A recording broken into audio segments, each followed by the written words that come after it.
Le JT vous est présenté par Alliance. Alliance, Frédéric Le Temps, à 1 avenue Raoul Laurent, à Saint-Dizier. Alliance, avec vous de A à Z. Bonjour à tous, samedi 8 septembre, merci de nous rejoindre dans le JT. L'heure de la rentrée des classes a sonné, quels sont les changements? Zoom sur une école située en réseau d'éducation prioritaire. La ville de Vitry-le-François, labellisée Action au cœur de ville, une victoire pour la municipalité. La police nationale recrute des agents de sécurité dans le Grand Est, portrait d'un jeune à Bar-le-Duc. Les étudiants infirmiers font leur rentrée à Saint-Dizier une seconde fois dans de nouveaux locaux. Destination Hawaï pour Bruno Girardi, cet athlète concourt pour le championnat du monde de triathlon. 4e édition de la Start-up est dans le Pré à Saint-Dizier, ce concours d'entrepreneurs se tiendra les 28 et 29 septembre.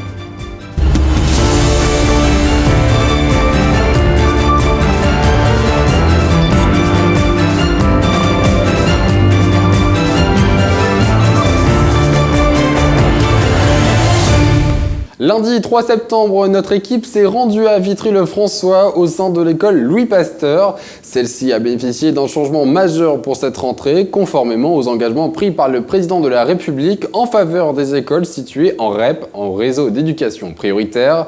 Un reportage de Lisa Lamorlette et Audrey Thézan. Lundi 3 septembre, partout en France, c'était la rentrée des classes. Nous avons choisi d'aller vivre ce moment si important pour les enfants, mais aussi pour les parents, du côté de Vitry-le-François, à l'école Louis Pasteur. Tous étaient prêts à 8h30. Certains découvraient les lieux en faisant leur toute première rentrée. D'autres étaient plutôt préoccupés par leur retrouvaille avec les copains, tandis que pour certains, c'était un déchirement de quitter ses parents. Pour cette rentrée, monsieur Jean-Pierre Bouquet, maire de la ville, était présent, le moyen pour lui de montrer l'importance de l'enseignement, mais aussi son implication. Ainsi, grâce aux aides financières de l'agglomération, l'école a pu bénéficier de nouveaux tableaux et même d'un tableau numérique interactif. Pourquoi vous êtes venu aujourd'hui dans cette école accompagner les élèves pour la rentrée ?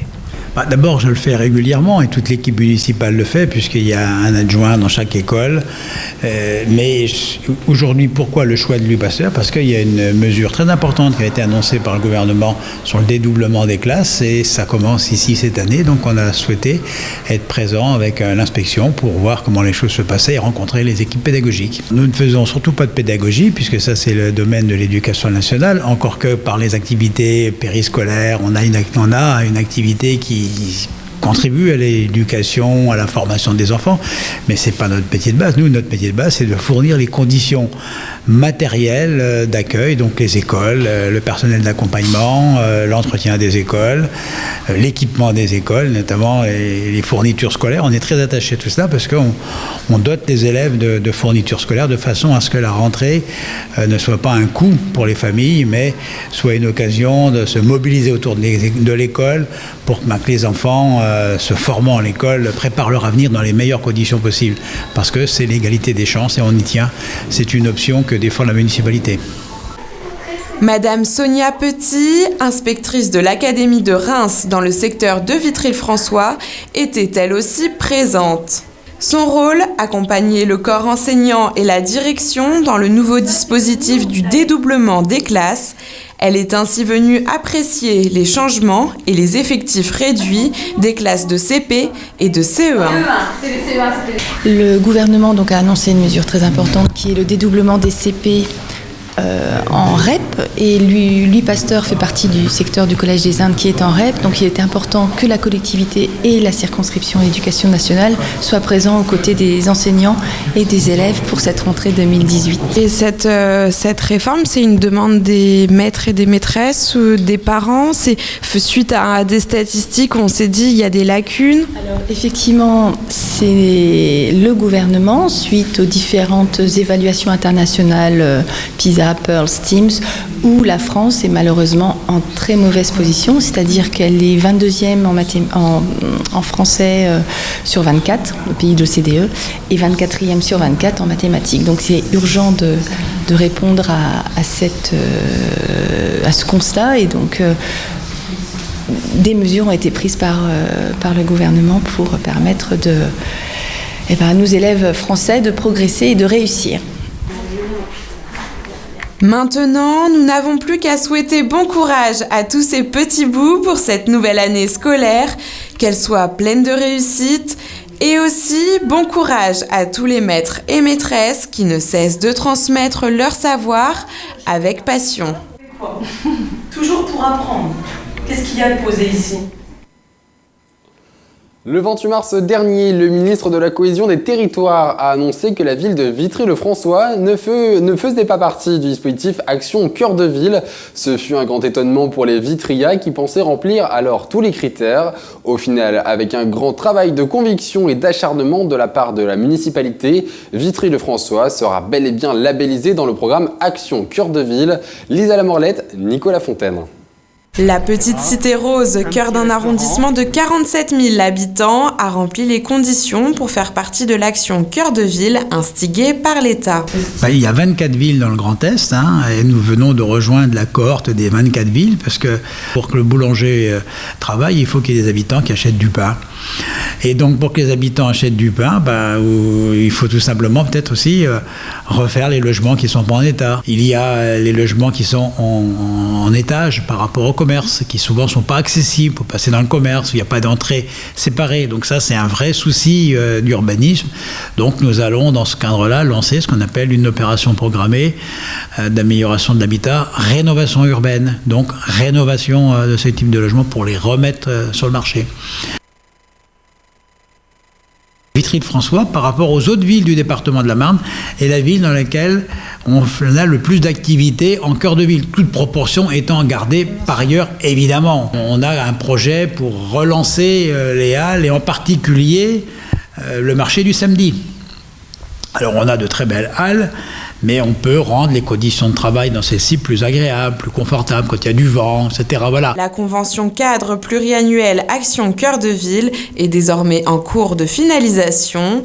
Elle sera signée dans le courant de l'automne. Ceci pourra permettre une aide financière sur 5 ans pour revitaliser le centre-ville de Vitry. Cependant, des actions ont déjà été commencées. Alors il y a des opérations en cours sur des bâtiments qui ont été préservés, qui n'ont miraculeusement échappé au bombardement et à la destruction. C'est notamment l'espace Paul Bert, dont nous allons donner une nouvelle version avec des travaux qui vont s'étaler pendant l'année. La résidence senior qui est en train de se construire au quartier du Vieux-Port, c'est 110 petits logements de personnes solvables, et donc ça va être du pouvoir d'achat, ça va être aussi de la plus grande densité de population en cœur de ville, donc forcément c'est profitable aux services de proximité que sont les commerces de centre-ville.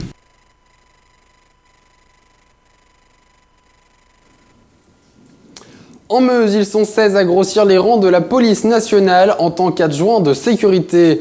Un poste convoité par les jeunes dès 18 ans, comme c'est le cas pour Dylan que nous avons suivi au commissariat de Bar-le-Duc. Un sujet de Nicolas Fontaine. Première intervention de la journée pour les policiers du commissariat de Bar-le-Duc. Un départ urgent pour la patrouille de police secours. N55 de la 110 Bravo, nous nous rendons place Foch pour un accident de la circulation. Aussitôt alertés, les policiers barisiens se dirigent sur les lieux pour sécuriser un accident de la circulation. Cela fait notamment partie des missions confiées aux gardiens de la paix et aux adjoints de sécurité comme Dylan. Je suis adjoint de sécurité donc à Bar-le-Duc depuis 2 ans. Alors mes missions principales, c'est d'assister les gardiens de la paix, que ce soit en patrouille donc à l'extérieur ou les missions qui sont plus au commissariat, donc ça va être plus de l'accueil. En patrouille, donc on intervient surtout, que ce soit des accidents, des différends, des constatations.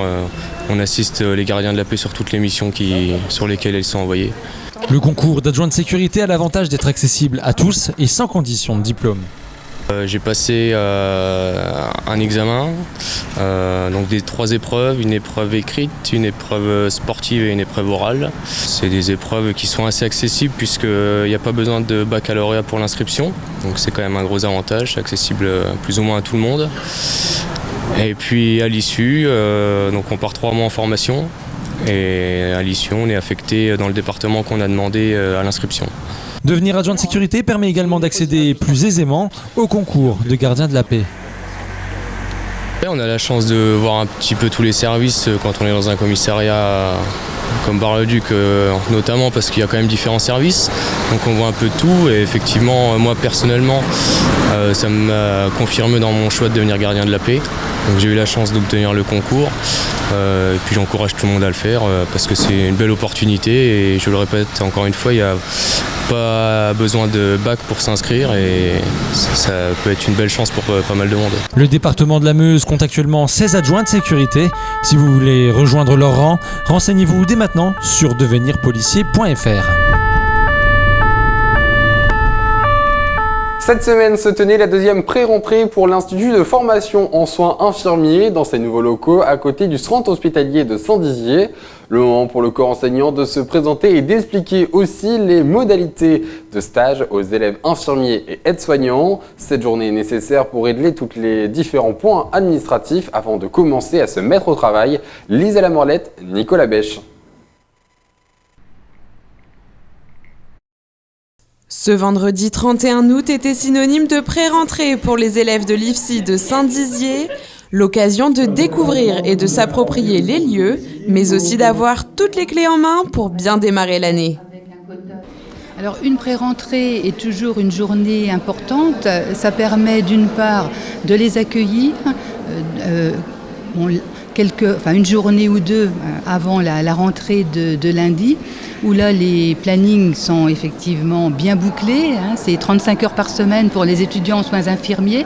Donc là c'est un temps qui leur permet de nous connaître. Là il y a eu la présentation de toute l'équipe pédagogique et administrative. Ça permet aussi de finaliser les dossiers, voir toutes les pièces manquantes. Pour eux c'est aussi un moment important, c'est la commande et l'essayage des tenues professionnelles pour eux aller en stage, puisque c'est une formation en alternance. Donc pouvoir dès aujourd'hui essayer sa tenue blanche, c'est aussi important et avec une représentation importante du métier, la tenue professionnelle. Et puis nous avons aussi des stands avec Banque Mutuelle qui leur permet aussi d'avoir des renseignements s'ils le souhaitent en fonction de leurs besoins pendant leur formation.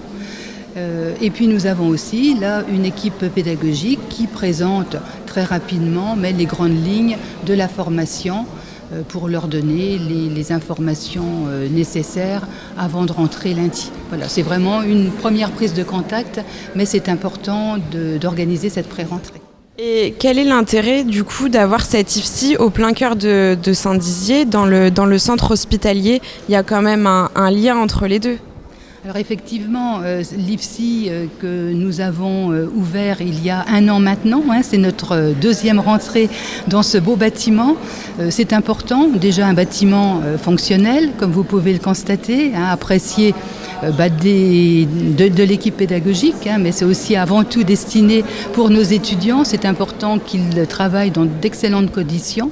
Nous avons un équipement qui permet aussi de leur proposer des simulations de soins.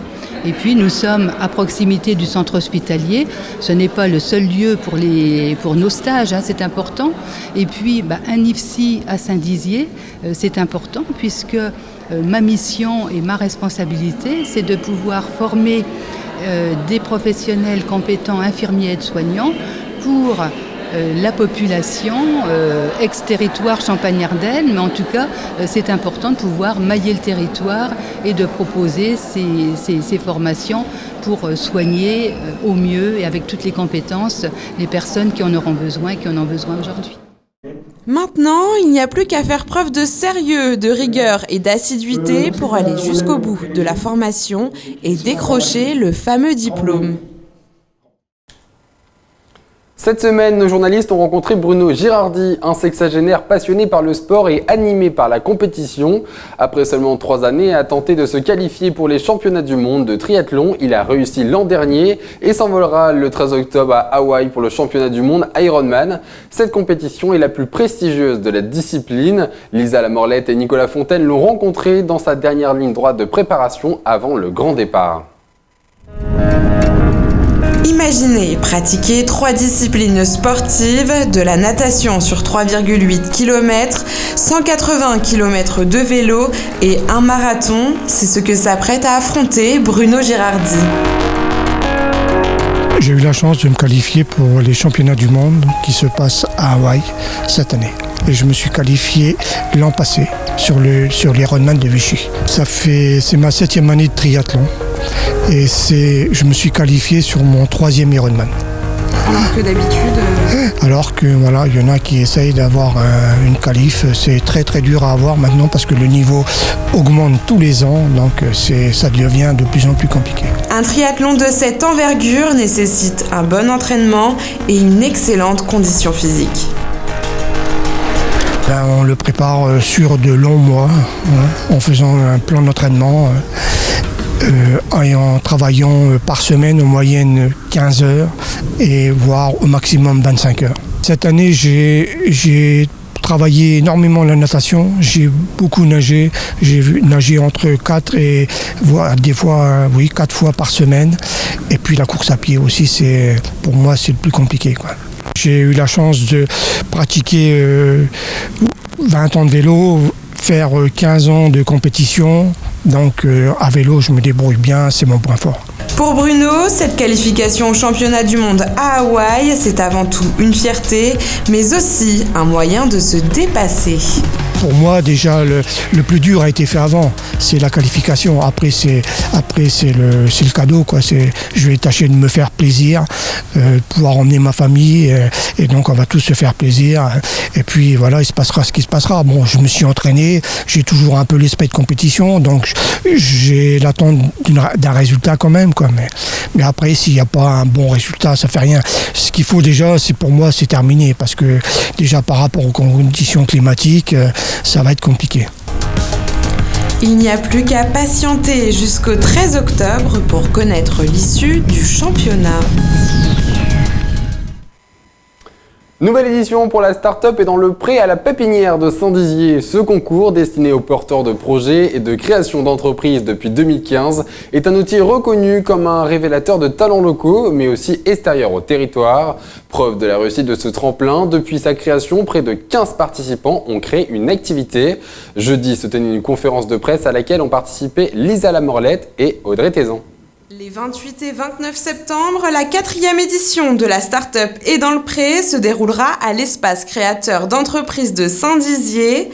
Conjointement organisé par la communauté d'agglomération Saint-Dizier d'Aire et Blaise, ainsi que la Chambre de commerce et d'industrie de Haute-Marne, ce concours devrait rassembler près de 50 participants pour une expérience entrepreneuriale et humaine. 4e édition, c'est assez exceptionnel, c'est la première fois que l'on fait en France. 4 éditions, puis en plus 4 éditions d'affilée.